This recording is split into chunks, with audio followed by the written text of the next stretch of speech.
Ndị Igbo tụrụ ilu wee sị, anaghị n'otu ebe ekiri mmọnwụ. My OGs will be familiarized with this content, whereas my newbies are going to be asking themselves a lot of questions. No fear, my dear. Now we dey here, okay?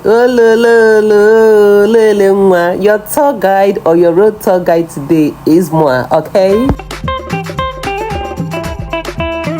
This is the famous Oka Road. I'm sure you can see the famous DMGS roundabout. When you take the right hand side, it is going towards Enugu Road and GRA area, but towards the left hand side, we are heading down to Upper Iweka. Now, while you enjoy this beautiful view, I'm going to tell you a short story surrounding the famous Upper Iweka. Again, Upper Iweka is known for its madness, blaring horns, endless human traffic, and the raw pulse of trade. But beneath that chaos, an old story has divided Onitsha for decades. Some say it's myth, while others swear it's truth buried beneath concrete. Me, I don't know which one it be. However, the story begins in the late 1980s when plans for the famous Upper Iweka flyover were first drafted. And as constructors dug into the soil to lay the foundation, the equipment kept breaking, bulldozers failing, workers injured under strange circumstances. Locals, especially elders from the nearby Ochanja and inland town, warned that a sacred grove once stood on that very spot, to a forgotten river deity called Mirioma. According to them, no be me talk, allegedly, the group had been buried under development, but the spirit remained restless. And the engineers working then dismissed the warnings as superstitious and went on with their construction works. Work because then came the night of fire. An entire stretch of packed buses caught fire. People that were present there at the time even said there was no spillage of oil or fuel, no electrical spark, just a strange wind, a whistle, and suddenly an inferno, that is fire. Let us take 2 seconds to appreciate our least favorite men on uniform. They are doing their job well. 100 naira, 200 naira. Rubbish. And so the fire burned throughout the night. So when they went there the following morning, all that was left there were charred frames and a single untouched shrine stone lying in the center of the wreckage. And after that, elders were secretly invited to perform rites beneath the bridge. They poured libation and buried a small wooden object under the structure. And since then, strange things are still said to happen around the flyover. Electrical flickers, disoriented drivers, and voices heard late at night. Now, here is where it gets controversial. Some say this story is all fabricated and it's not true. Others said it's to keep certain groups in power or maintain fear among traders. Which do you think it is? However, others believe it's real and that the constant accidents at Upper Iweka, vehicle crashes, the unexplained market fires are spiritual warnings ignored. And the third group, those ones think the story is a metaphor about what happens when we erase culture in the name of development. Anyway, the flyover still stands, the traffic never ends, but those who believe the story never walk under it after midnight. Share with me your thoughts regarding this story. If you know about it, is it true? Is it false? Is it a myth? Is it a metaphor? What do you think? I want to know in the comment section. This is the famous Upper Iweka we are talking about. So surprised at how organized this particular place is in this particular day. If you know Upper Iweka, you will know that it is the original Nigeria Jaga Jaga. There is no single hold up, no single abuelo that is stout was sighted. Did you even see how clean the roads are?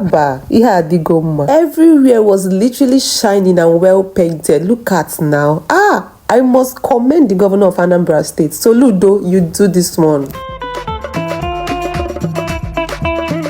If you have ever had to commute around this place, you can tell like there is a very huge difference. Nothing stops the men and women of Ndi from Bambo. You can even tell how busy the both sides of the roads are. You can tell that everybody is trying to make a living. But in my opinion though, I suggest that the government should look for one big land and give it to these market men and women so that they can leave the road in peace. I understand that they are trying to earn a living, but it is so unconducive and more importantly, very dangerous. If you think about it properly, these people are always prey to reckless drivers. Plus, they always fall victims of unforeseen circumstances. They are always affected directly or indirectly. It's either their goods or their lives. And to think they pay huge sum for this little portion they have over here, they still stand a huge risk. It is so unfair.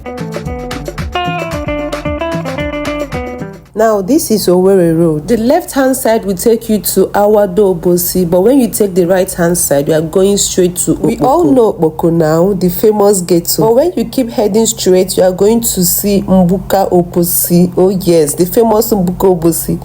This is it right here. There is nothing you cannot find in this market, I bet you. As long as it has to do with your cars, with your motorcycle, this market got you full time. If you cannot find the spare parts that you want in this market, forget it. It doesn't exist in Nigeria. The market is on the left hand side, and sadly I couldn't record this properly to show you guys. Now we are heading towards Electricals Market, Obosi. I said electricals, or this can so for ne because all electric cars. Come go the electricals.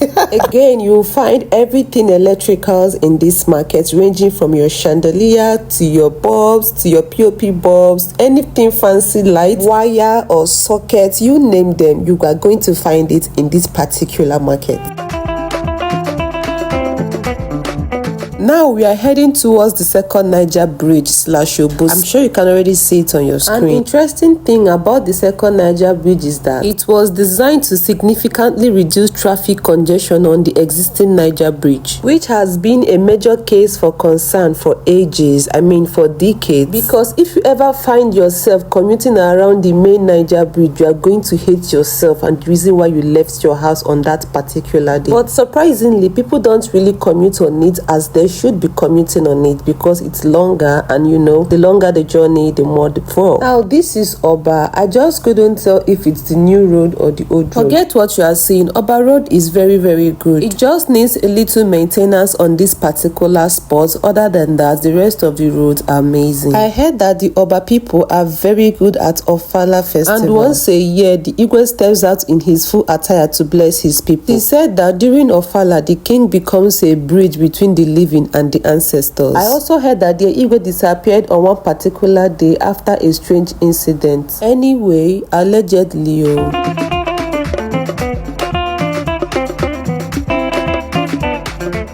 Now we are heading towards Oraifite. On this particular road, when you take your next right, you are heading towards Nkpor, but the next turn will take you back to Onitsha. If you know what Oraifite used to look like, you will be as surprised as I was on this particular day. This is like the new face of Oraifite in 2025. Although I don't know when the road was constructed though. It just felt so good to be able to drive on a good road. This market is called Nkpor, and I just love how organized the market people are. They have no business on the main road, unlike some places I know. The market environment is super clean, to the point that there was no pure water sachet on the floor. I was so wowed at the level of their neatness. Some beautiful buildings were sighted as well. I cannot even lie, but I loved this environment so much. The pink building by the right is the community secondary school Oraifite. It is huge. This white building is the most beautiful I've seen on this road so far. Thank you so much. If you've watched up until this point, do want to hit the subscribe button, and I'll see you guys in my very next one. Bye.